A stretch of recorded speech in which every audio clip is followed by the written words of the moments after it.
Devo começar também iniciando, agradecendo a possibilidade de estar aqui. Eu registrei ontem um mini curso e queria conhecer essa universidade que leva o nome do Darcy Ribeiro, que certamente é uma universidade que trai o seu fundador, no sentido que se transforma gradualmente numa universidade comum e corrente, como as universidades públicas brasileiras. E como toda universidade está metida num jogo, que é esse jogo do acadêmico, que é a morte da universidade, do espírito crítico que orientou o Darcy quando o câncer já o consumia. Eu lembro do vídeo da inauguração dessa universidade, era quase o Darcy retomando a ideia da UNB. Quer dizer, a UNB que depois foi enterrada por esse educador paulista, Zeverino Vaz, que é o interventor da ditadura na UNB, e que dá nome ao campus da Unicamp. Você veja como é que é as coisas. Essa gente é nefasta, essa gente é muito perigosa, tem que ser muito claramente. Eu não faço nenhuma concessão para a Universidade Brasileira, porque a Universidade Brasileira é um instrumento de alienação do povo brasileiro. O que não quer dizer que não tenhamos momentos críticos e gente inclinada a uma perspectiva crítica, mas ela como instituição é um horror. A Universidade Brasileira é uma universidade miserável e só exibe alguma grandeza porque dentro da universidade nós estamos acostumados a opor o público ao privado. Então é mais ou menos a universidade pública é melhor que a privada. Mas isso me recorda a Marx, né? É muito fácil ser liberal à custa da Idade Média. Se vocês me ameaçarem com a volta à Idade Média, eu até abraço o capitalismo. Quer dizer, se vocês me ameaçarem, colocar numa Unip, num Bardal, alguma coisa dessa, eu até acho bom ficar aqui, ou lá na Federal de Santa Catarina. Mas é basicamente um horror. As universidades públicas constituem esse horror acadêmico, vamos chamar assim, que nos domina e nos oprime.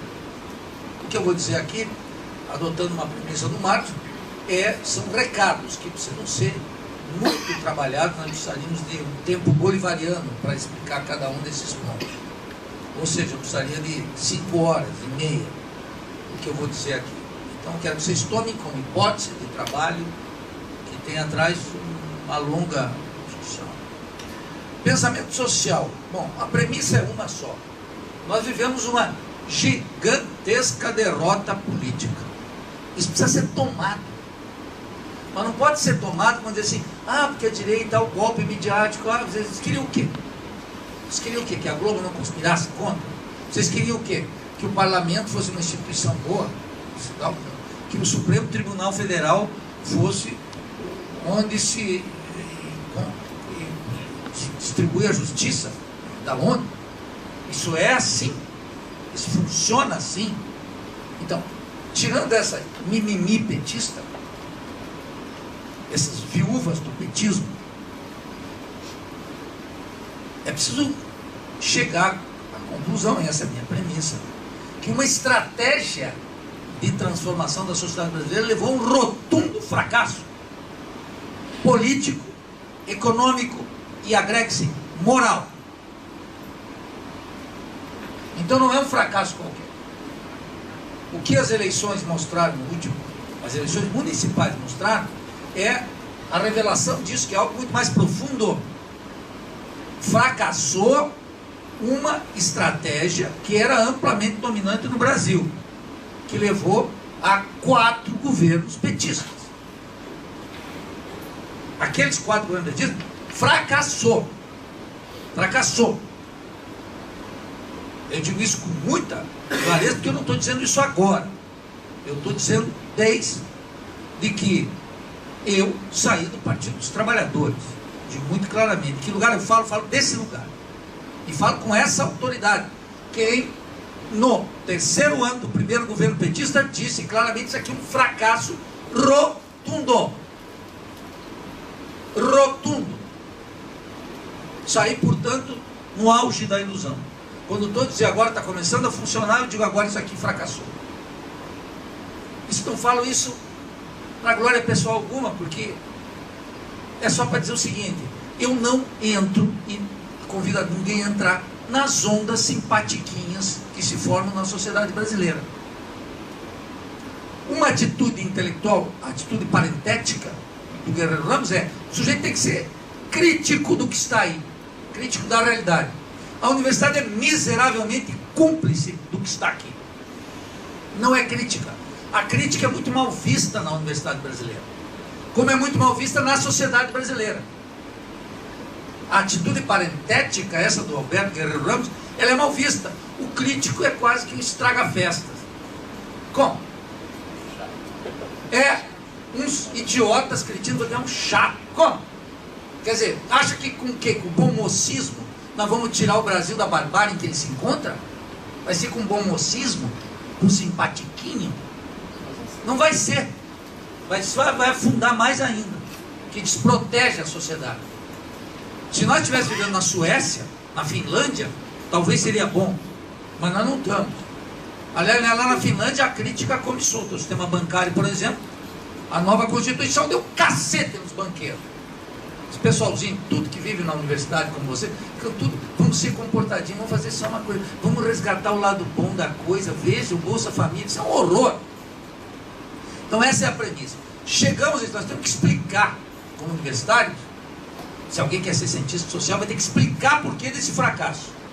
E não basta dizer, a Globo, a Fiesp, o latifundiário, a Embaixada de Washington, isso é um cretinismo completo. Ora, acaso eles eram nossos aliados? Acaso eles estavam a favor da... Francamente, não comece com isso que eu já gasto direito à voz. Imediatamente. Não amoleço, nada, zero. Então, essa é a premissa. Segundo, pensamento social brasileiro está colocado nas universidades brasileiras, está crescendo como uma forma de impedir o avanço aqui da teoria social latino-americana.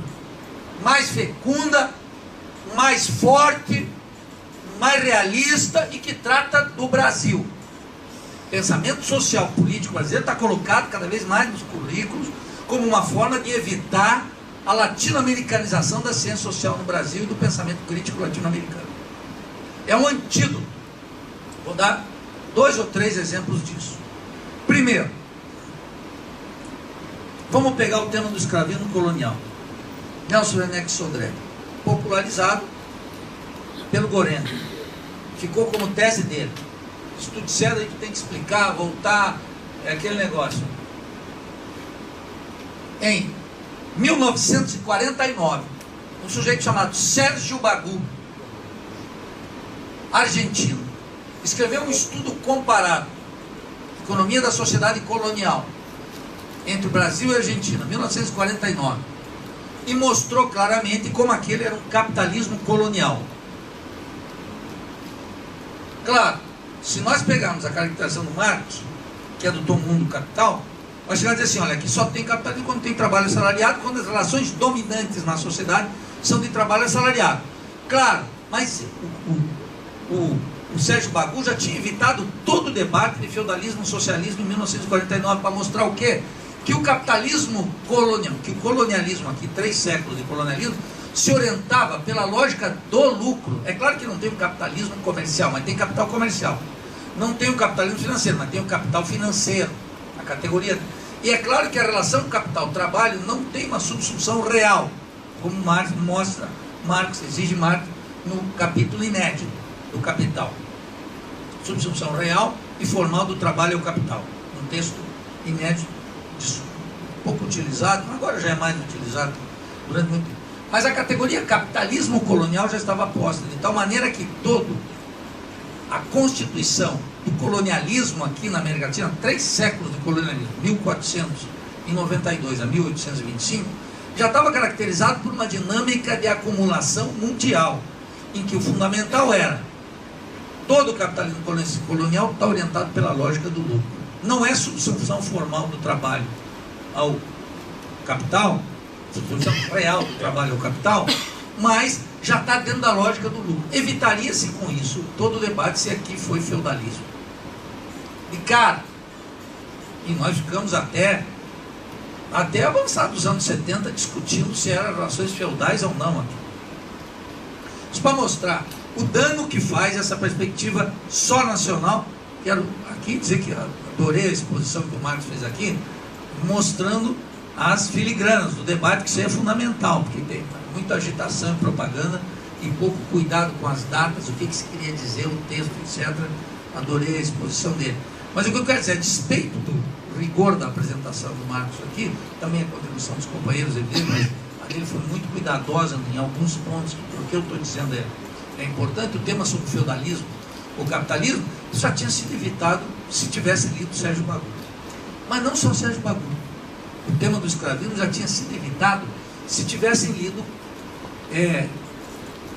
Capitalismo e Escravidão, de Eric Williams, figura de Trinidad e Tobago, de 1943, tese de doutorado dele, que ele publicou, e agora saiu, para minha alegria, uma nova edição muito boa, que está aí. Quer dizer, qual era o tema? A escravidão é uma instituição criada, recriada pelo capitalismo, o que já mostrava que, como a hacienda mexicana, por exemplo, ela estava incorporada numa dinâmica capitalista de extração de um excedente local e mandar para fora. Então veja que se tivéssemos lido Eric Williams ou Sérgio Bagul, um de 43, outro de 49, a charada tinha sido morta, estava liquidado no assunto. Ou pelo menos a investigação, a pesquisa, teria sido colocada para outro rumo, muito mais fecundo do que aquela de ficar buscando com lupa relações feudais no Brasil, que atrasou e justificou em grande medida a estratégia revolucionária do Partido Comunista Brasileiro durante longo e longo tempo. É claro, esse uma demonstração. A terceira é a impostura intelectual do Chico de Oliveira. Dizer claro, a impostura intelectual do Chico de Oliveira. Porque ele era membro do SEBRAP. E o que era o SEBRAP? Era uma organização criada por Fernando Henrique Cardoso com fundos da Fundação Rockefeller, que levou para fora, aproveitando a cassação, a expulsão, o exílio, um grupo de figuras, entre as quais estava Chico de Oliveira. Quando eu estava na faculdade, eu li Crítica à Razão do Alto, na Faculdade de Economia. Parecia uma crítica devastadora ao dualismo cepalino. Até que eu descobri meu guru Rui Mauro Marinho, e ainda mais uma figura genial, André Gunder Frank, que em 1964, o texto do Chico de Oliveira é de 72, publicado pelo SEBRAP. Em 64, 66, e depois em 67, André Gunder Frank, em 64, discutindo no Brasil o caráter feudal da agricultura brasileira, polemizando contra o Partido Comunista, numa audiência no Congresso Nacional, que está no seu livro Subdesenvolvimento e Revolução na América Latina. Ele diz claramente que a agricultura brasileira é capitalista do começo ao final. 64. O Chico de Oliveira diz que é uma impostura porque ele faz letra morta desses textos. E faz letra morta do texto do Marini, de 1967, Dialética da Dependência, que já é uma impostura intelectual completa, em que o Marini diz claramente, aqui a fórmula de André Gunder Frank, desenvolvimento do subdesenvolvimento, é impecável e explica em termos marxianos, aquilo que o André Gunder Frank não explicou. E que, eu digo que é uma impostura do Chico de Oliveira, gigantesca, porque o Chico de Oliveira está no SEBRAP, ele sabe desse debate. E ele divulga aqui, não cita nem Gunder Frank, nem Rui Mauro Marinho, que era pão comido nos demais países latino-americanos. Pão comido. Quer dizer, o André Gunder Frank foi um autor consumido no Brasil, pré-64, e por toda a América Latina, aqui foi calado, aqui foi evidenciado. Por quem? Pelo SEBRAP, onde estava Caio Prado, onde estava o Chico de Oliveira, e onde estava o Messias Fernando Henrique Cardoso. Pois é, mas ele é o principal, ele era só o maestro da banda, mas estava todo mundo tocando confortavelmente naquela sinfoniazinha. From United States, from dólares da Fundação Rockefeller, porque está contado no livro do Bernard Sorge, que é um outro cretino, esse cretino declarado. Eu não tenho respeito por essa gente, sabe por quê? Porque essa gente não tem respeito pela inteligência brasileira. Não tenho nenhum respeito por essa gente. Nenhum, certo, porque é o que eles merecem. Tem que ter a crítica. Bernardo Salles conta um livro sobre o SEBRAP. Eu nem leio isso, aí não perguntei, vocês têm que ler Marx, não vão perder Lênin. Eu estou lendo porque, para dizer aqui essa cretinice, ele fez uma análise de todos os projetos financiados pelo SEBRAP, o que era, demografia, etc. Eu sou de uma época que no movimento estudantil, quando alguém dizia, saiu na revista do SEBRAP, era quase como Lenin disse. Na faculdade era assim, saiu na última revista do SEBRAP. Quem é que estava lá? Estava Paulo Renato, estava toda essa gente aí, Gianotti, entendeu? Você não dá. Temos que dizer claramente do que se trata. Eu fico decepcionado quando a Boitempo coloca para prefaciar o Capital o Gianotti, que escreveu Uma Certa Herança Marxista, que é um livro que ele diz a teoria do valor do Marx não serve para nada mais. Quer dizer, é uma impostura da Boitempo fazer isso, colocar o Gianotti prefaciando o Capital no Brasil. Quer dizer, está dando vida longa para o principal filósofo tucano. Isso não cabe. Não cabe. Isso tem que ser dito claramente. Então, o que acontece? Nesse livro, Crítica à Razão Dual, qual é a tese fundamental do Chico de Oliveira? Ele diz, olha, o capitalismo aqui no Brasil se desenvolve com uma tendência ao aumento da exploração da força de trabalho. Que tese é essa? Essa é a tese do Rui Mauro Marini sobre a superexploração da força de trabalho, como constitutivo do desenvolvimento capitalista latino-americano. Mas ele não cita. Se apropria sem citar. Apropriação indébita. Percebe? Isso era pouco unido, desde 67. Superexploração da força de trabalho. Está no texto Dialética da Dependência do Rui Mauro Marini, é a tese central do livro, eu diria. E isso aparece em 72. Questão que, na Dependência Imperfeita, que é o livro posterior dele, o Chico de Oliveira começa a abandonar essa tese, abandona a tese da superexploração, sem explicar. E finalmente agora é o guru do debate sobre o fundo público, que eu já digo claramente no meu livro Figurino Francês, nem é uma tese marxista, é uma tese de Simone de Sismondi. O fundo público, a ideia do fundo público. O que está vigente aqui é a superexploração da força de trabalho. Quer dizer, nesses três exemplos que eu estou dando aqui, o do capitalismo colonial, do escravismo, do Érico Williams e do Chico de Oliveira, se nós tivéssemos apropriado do debate sobre a América Latina, teríamos evitado tudo isso aí. Por isso tem que ter muito cuidado. Muito cuidado com essa ideia. O pensamento social brasileiro começa assim. É canônico. Vamos estudar quem? O Gilberto Freire. Depois quem? O Caio Prado. Depois quem? O Florestan Fernandes. É tudo o Império Uspiano. Tudo ali. Isso aí deu para a bola desse pensamento. Isso é uma redução inaceitável que levou ao fracasso petista-cutista. Ao contrário do Marx, tem uma interpretação diferente do PT, que não é generosa. Eu entendo a argumentação dele, mas quero divergir aqui no essencial. O petismo, o cutismo, está orientado por toda essa tradição que supostamente é crítica aqui. No quê? Porque no fundo as oposições binárias, duas oposições binárias, comandam o raciocínio petista. O dilema brasileiro em toda essa gente é: aqui tem algo fundamental, que é a oposição entre democracia e autoritarismo. Então nós temos que ir o democrático contra o autoritário, e nós temos que ir com o moderno contra o atrasado. Todo o discurso petista. E vou dizer de quem?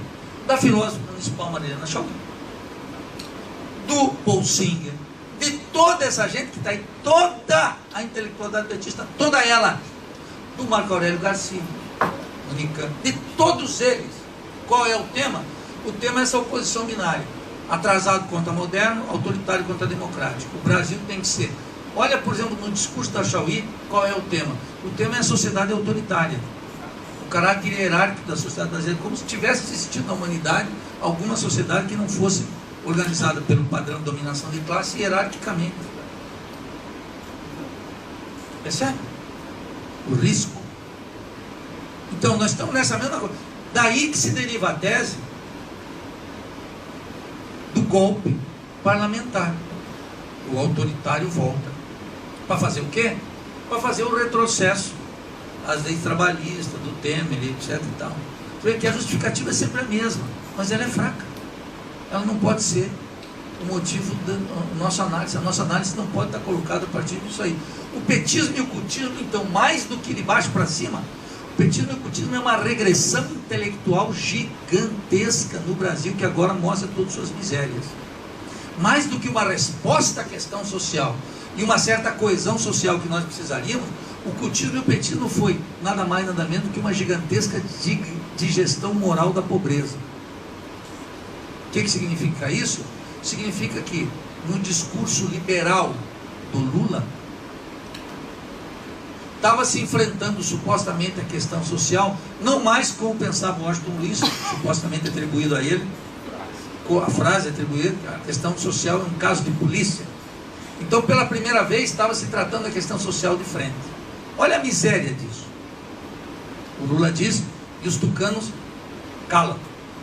Tiramos da pobreza 30 milhões de brasileiros e elevamos a classe média a 40 milhões de pessoas. O que era a classe média no Brasil? A classe média do Brasil estava, esse discurso, informado pela metodologia de análise da Secretaria de Assuntos Especiais da Presidência da República, em que tipificava a classe média alta no Brasil como aqueles brasileiros que ganhavam entre R$ 539 e R$ 1.039. Vou repetir.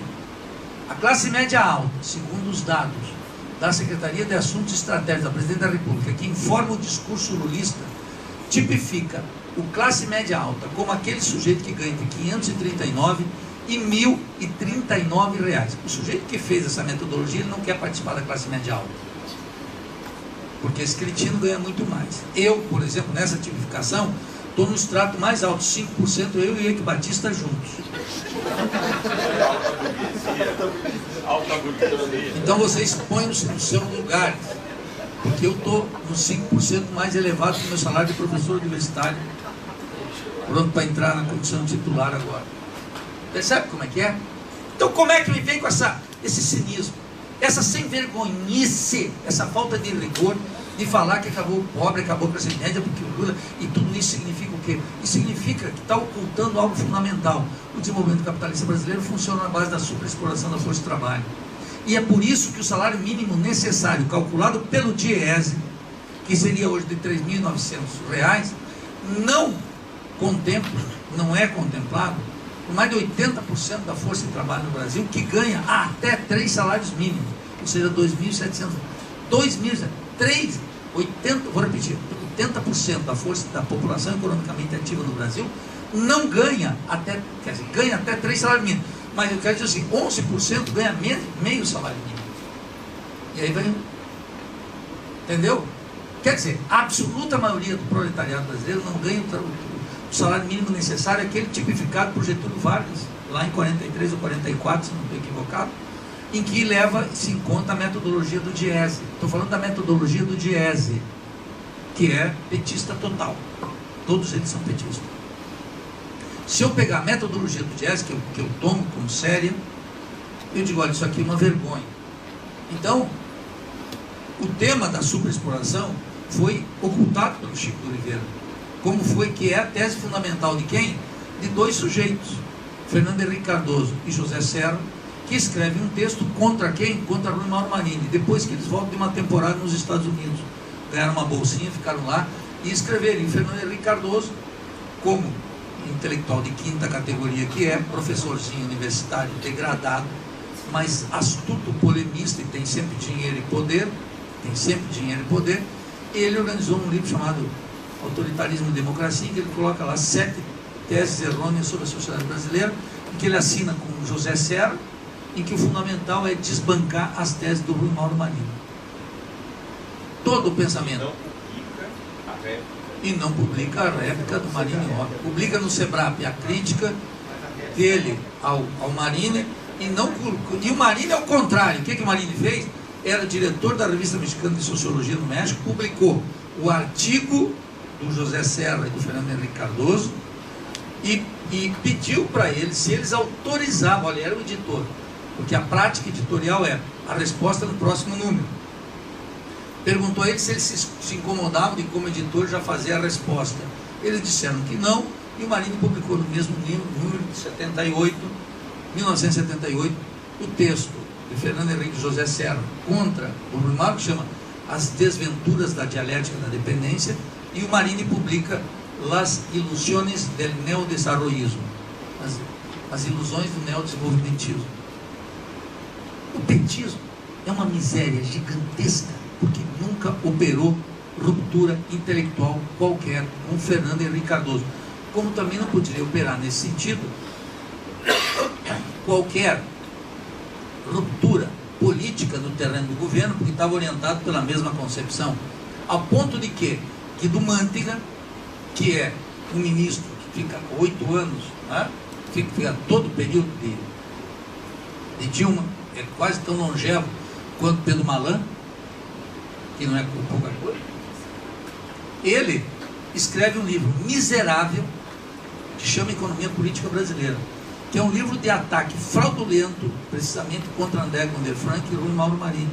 Esse livro foi ultra festejado, é tese de doutorado, e ele anuncia ali: me valide todas as sugestões críticas do privilégio da companhia de Fernando Henrique Cardoso, Guido Mantega. Percebe?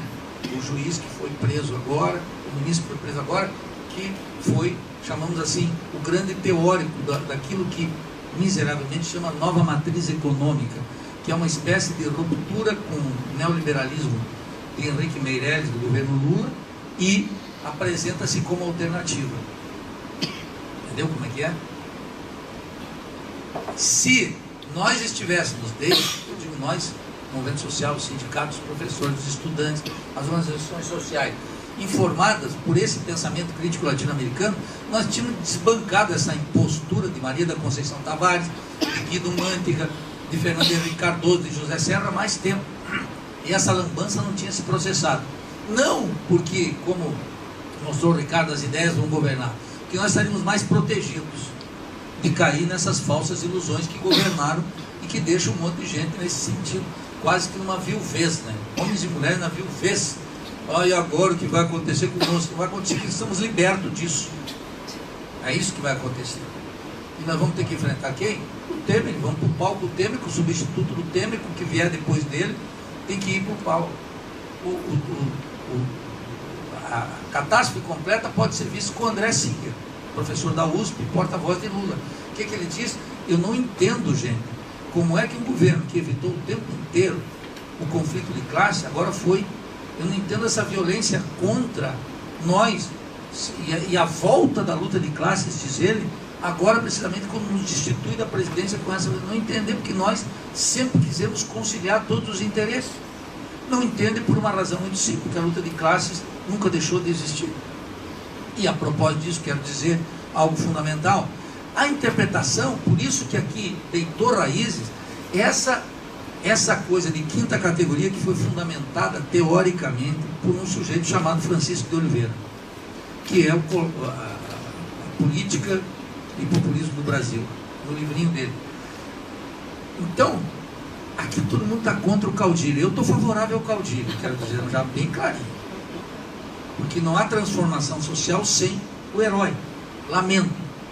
Famosa asserção do Bertolt Brecht sobre feliz do povo precisa dos heróis, mas precisa. Os heróis sem ele não tem. O pessoal mais anarquista quer me matar. E um pessoal mais ingênuo acha que tem que ser uma transformação assim, como se fosse horizontal. Todo mundo vai dar as mãos dadas, dançar na roda cutia e transformar o Brasil. Isso é uma idiotice de quinta. Percebe como é que é? É luta de classe, é conflito aberto, não tem como. Quando os caras atuam, eles atuam impiedosamente, veja como é. Massacram consciência, colocam um juizinho de quinta como o Moro a fazer justiça como se viesse um raio divino. Eles vêm para pancada, eles produzem, manufaturam a opinião pública através dos jornais, rádio e televisão. Eles vêm para liquidar a parada, cortar direitos, fazer a reforma da Previdência, liquidar a legislação trabalhista, fazer super lucro no sistema bancário. Saiu agora o lucro do sistema bancário no primeiro semestre, é gigantesco. Entendeu? Então não tem conversa. Vai querer arrumar isso como? Ah, vamos voltar com o Lula 2018 para fazer PAC, Bolsa Família, etc. Isso é o fim do mundo. Isso é o fim do mundo. O que nós vamos fazer? Umas cotas na universidade, colocar mais umas cotas para negros, uma cota para as mulheres dos partidos, uma cota para os sindicatos. Isso aí é tudo de quinta categoria. Deixo muito claro, de quinta, de oitava.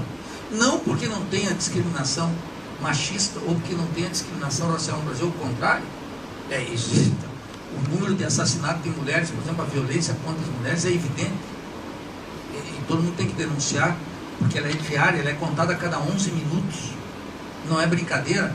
Só que a medida para enfrentar isso não é esse gradualismo que está aí, que isso é de idiotice completa, está caindo, caiu como cartel de carne. Os programas sociais desabaram, Bolsa Família, Minha Casa Minha Vida, veio tudo. Não são instituições. E vão fazer a reforma da Previdência, regressão do trabalhismo, etc. Tal. Por quê? Porque não se criou consciência revolucionária de massa capaz de enfrentar o monstro. Ou se faz isso ou não tem. Vamos contabilizar uma derrota atrás da outra. Então é nesse contexto que se atualiza o tema da Revolução Brasileira. O tema da Revolução Brasileira é por demais importante para ser apenas uma crônica das ideias. É o que nós temos que discutir aqui. O petismo, o PT e a CUT, eu não gosto dessa expressão que a direita usa, Lula, o petismo. O Lula foi muito nefasto, certamente, dentro do Partido dos Trabalhadores, como foi dentro da CUT. Dentro da CUT a regressão intelectual é muito grande, porque ao contrário daquele populismo lá de trás, eu quero dizer o seguinte, aquele pacto de classe que envolvia a burguesia e os trabalhadores, fazia com que aquele peleguismo dos anos 60, ele tivesse um ativismo sindical e ele fosse orientado pela tomada do poder. Na luta entre os sindicatos, entre os PTBistas e os membros do Partido Comunista Brasileiro, tinha uma consciência de classe gigantesca, que o cutismo nunca chegou perto. O cutismo foi para os fundos de pensão, para essa miséria que nós estamos vendo, a corrupção, etc., no meio sindical, que é muito estendida, sem a noção de poder. Os sindicatos nos anos 60, aqueles sindicatos que nós atribuímos como pelegos e pusemos a eles a ideia de um sindicalismo combativo, esse sindicalismo combativo jamais sonhou com a ideia de poder. No máximo, atribuía o seguinte: vamos colocar o Lula lá, no governo. Não fazia nem a diferenciação entre governo e poder, que é uma atribuição fundamental do leninismo e também do pensamento conservador. O pensamento conservador sabe muito claramente que o Lula chegou no governo, mas não tomou o poder. O Lula que ficava insinuando que já estavam transformando o Brasil, a fraude do Lula, de toda a entourage dele, de todos os grandes teóricos que estavam do lado do Lula, né? Nunca esqueça, Mariana, já chegava a dizer, quando o Lula fala, tudo se ilumina. É espantoso, né? Eu tenho que cobrar publicamente aqui da Marilena Chauí, porque ela influencia. Agora ela está aí como uma crítica das classes médias, que é a impotência como filosofia. Pois é, que aliás o Spinoza, que é um grande autor, e um autor importantíssimo, que Marx pegou, leu muito, é fundamental, porque ele é um antirreligioso, ele é uma crítica da religião, um monte de coisa importante. Então o que eu quero dizer aqui? Que aquele sindicalismo dos anos 60, eles estavam profundamente imbuídos do tema da Revolução Brasileira. E ainda que sob uma razão de Estado, porque estavam pactados num acordo que era estatal, eles turbinavam uma consciência que era revolucionária. Caso contrário, não teríamos tido uma ditadura de 21 anos. 64 a 85. Por que razão uma contra-revolução daquela? Porque aquele sindicalismo, certamente nos marcos do nacional-reformismo de João Goulart, estavam, de fato, pensando em fazer uma república sindicalista, como acusa a direita. Queriam o poder político. Sabiam que estavam no governo, mas que não tinham poder. E queriam o governo de João Goulart, mas queriam o poder político. E João Goulart foi 500.000 vezes mais avançado que o Lula. Por quê? Porque o João Goulart fez a reforma agrária e foi para as cabeças. E propôs a reforma urbana e fez algo fundamental. A lei de remessa de lucro, que se acabou o paraíso das multinacionais. João Goulart foi 1.839.000 vezes mais lúcido do que o Lula. Tinha mais consciência dos problemas brasileiros. Claro, qual era a limitação? Era uma limitação que, com a ideia, com as reformas, a Revolução Brasileira se cumpriria. Não se cumpriu. A crítica da Polop ao Partido Comunista Brasileiro. Qual era? O Partido Comunista acredita. Aliás, o Carlos Prado, ele escreve em 66, mas no prefácio de 77 desse livro, A Revolução Brasileira, o que ele diz? A Revolução Brasileira é um acúmulo de reformas que ao longo do tempo e assume uma concepção processual de revolução, que vai contemplar gente importante como Carlos Nelson Coutinho, que vai achar que nós vamos conviver com duas possibilidades. uma revolução explosiva e uma ideia processual de revolução. O Caio Prado, em última instância, goste ele ou não, o autor que, em alguma medida, seduziu o petismo com a ideia de revolução processual. Claro, no petismo ainda havia um fracasso mais miserável ainda, porque as reformas foram abandonadas e ocultadas em nome do poder da política pública. Podem observar a vida acadêmica nesses anos, a quantidade de estudos sobre política pública, como se política pública pudesse redimir o povo da barbárie. Entrou a política pública e saiu a reflexão sobre o Estado e o caráter de classe do Estado. Entendeu? Então ficou todo mundo discutindo política pública para miserável, política pública para favelado, política pública para negro, política pública para índio, política pública para mulher, política pública e aí o que ficava aí? Aí, de novo, aquele negócio, a ameaça da Idade Média, eu abraço o capitalismo. É muito fácil ser liberal ao custo da Idade Média. O que o Banco Mundial dizia? Política social focalizada, os mais vulneráveis entre os vulneráveis. Linguagem do Banco Mundial. O que o petismo fazia? Políticas públicas universais, cidadania. Marx, o Manifesto Comunista, todo tem direito à cidade. E começou o discurso liberal de esquerda sobre defesa de cidadania, que é uma coisa miserável, de 8ª categoria. Ninguém, em sã consciência, vai pensar. Até o Caetano Veloso, que é de 5ª, aqui ninguém é cidadão. Na música sobre o Haiti. Não pode ser, porque onde, mas não pelas razões que ele quer, porque onde impera a superexploração da força de trabalho como lei fundamental da acumulação na periferia capitalista, não pode ter cidadania. O que o petismo ainda fez? Se tivesse articulado na dialética entre política pública, reforma e revolução, poderíamos ter um elo de continuidade. Mas o petismo exatamente cancela o horizonte utópico da revolução, inibe a discussão sobre a reforma e foca em política pública. Aí ficou todo mundo analisando política pública. Deu um fracasso. O que nós sabemos hoje que dá para afirmar assim, como ver um gato morto na rua? O gato está morto. Nós podemos dizer, todo o debate sobre política pública, se não estiver articulado com o programa de reformas estruturais da sociedade brasileira e não estiver inscrito num horizonte revolucionário de transformação social, fracassa. É cristianismo. É cristianismo. Por isso que eu chamo, o que ocorreu aqui foi uma digestão moral da pobreza. Quero explicar isso. Num país atravessado pela fome ou pela má alimentação, como é o nosso, aquele sujeito que precisa comer amanhã, precisa comer amanhã. Então tem que ter o Bolsa Família. Quero deixar muito claro isso. Lá nos Estados Unidos, tem 54 a 57 milhões de estadunidenses subsidiados por programas ajuda oficial do governo. Isso é próprio do capitalismo. Quero repetir, lá nos Estados Unidos, tinha nos governos republicanos e tem nos governos democráticos. Tem 54 a 57 milhões de gringos que recebem ajuda oficial do governo para sobreviver. Porque se tirar essa ajuda social, significa que aquilo vira um caldeirão. Aquilo vai bater muito forte nos hispânicos, vai bater muito forte nos negros, vai tornar como sistema de dominação, os Estados Unidos financiam isso. Por quê? Por que é uma digestão moral da pobreza? Porque é muito barato. Veja que a FEBRABAN, a Fiesp, a Confederação Nacional da Agricultura jamais atacou o Bolsa Família. Sabe por quê? Porque o Bolsa Família, quando ia bem, consumia 0,47 do PIB. Era barato. Era muito barato. Quanto é que o governo destinava para o pagamento de juros, dividendos da dívida? 8, 9, 10% ao ano. Se dá 10% por rentismo, por que não dá 0,5% para o Bolsa Família? Dá a impressão que estão tratando os pobres com o quê? Com pobreza. Eles não saem da pobreza e tampouco se rebelam. Excelente para a classe dominante. A classe dominante nunca criticou isso. Vejam que, no último debate presidencial, o que o Aécio disse? A Dilma está me caluniando. Eu vou dar o 13º do Bolsa Família. E poderia ter dado o 14º e o 15º, porque não aumentaria muito. Aquele que precisa comer hoje, precisa comer hoje. Então tem que ter esse programa. Só que veja, olha o que é o fracasso. Olha o que é a regressão intelectual desse pensamento. Na terra do Paulo Freire, no Paulo Freire que foi secretário de Educação em São Paulo, se mantém o analfabetismo. Em Alagoas é 28%, para dar um estado. Sem contar o analfabetismo funcional. A média é altíssima no Brasil. Em Cuba, isso foi eliminado na década de 60.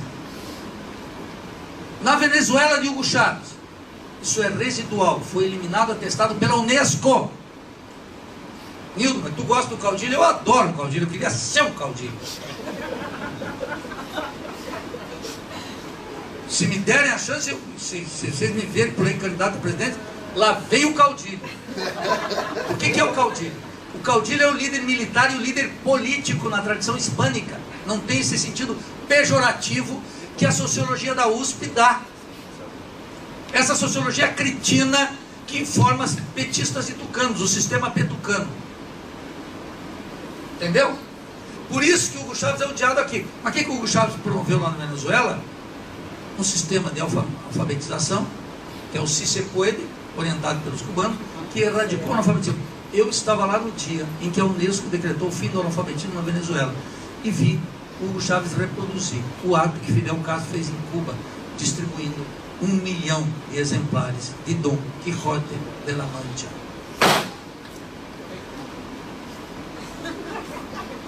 Então aqui Paulo Freire para cá, Paulo Freire para lá. Ameaça uma direita, escola sem partido, já sai alguém com Paulo Freire. Um católico que foi desprezado pelo petismo. E foi desprezado pelo petismo por uma razão muito simples. Quem é o guru de Paulo Freire? O guru de Paulo Freire é Álvaro Vieira Pinto, do ISEB.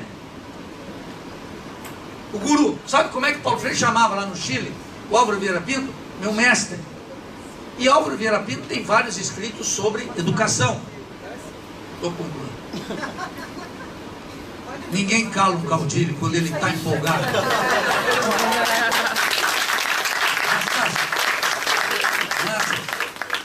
O que é Paulo Freire? Olha a esterilização do uspiano, petismo, tucanismo, tudo junto. Paulo Freire não existe sem Álvaro Vieira Pinto. O Paulo Freire trabalha com o postulado de Álvaro Vieira Pinto, que é a transição da consciência ingênua para a consciência crítica. Está nas suas obras. E Álvaro Vieira Pinto está citado em notas de pé de página, Pedagogia do Oprimido, está tudo lá. Ele coloca os petistas, os pianos, toda essa gente universitária que vocês não vão no Álvaro Vieira Pinto. E quem é o cara que botou na cabeça de Álvaro Vieira Pinto as duas categorias de consciência crítica e consciência ingênua? Foi o grande, o maior sociólogo que o Brasil teve, que se chama Alberto Guerreiro Ramos, que a idiotice universitária não conhece e condena. Autor do insuperável Mito e Verdade da Revolução Brasileira, livro que republiquei agora com autorização da família, lá no Instituto de Estudos Latino-Americanos. Um livro extraordinário, em que Alberto Guerreiro Ramos tira, a meu juízo, de Lukács, História e Consciência de Classe, a partir do conceito de consciência possível, essa transição entre a consciência ingênua, que é a consciência. Um petista, por exemplo, tem consciência. Ele sabe que tem exploração, que tem miséria, que tem os Estados Unidos, mas é uma consciência ingênua. Ele não observa isso, essa transição para a consciência crítica, que é o domínio pleno de todas as contradições e antagonismos que levam aos impasses da sociedade brasileira. Isso é Guerreiro Ramos. Então o cara do Paulo Freire pega nesse catolicismo do Paulo Freire, que é uma limitação do Paulo Freire, que a Igreja Católica no Brasil é um horror. Eu estava discutindo, o pessoal de Nildo, mas Helder Câmara estava a favor da ditadura. A Igreja Católica Brasileira, ela conspirou a favor da ditadura, majoritariamente. Depois começou e conta, mas ela pariu um monstro, entendeu? Temos que dizer.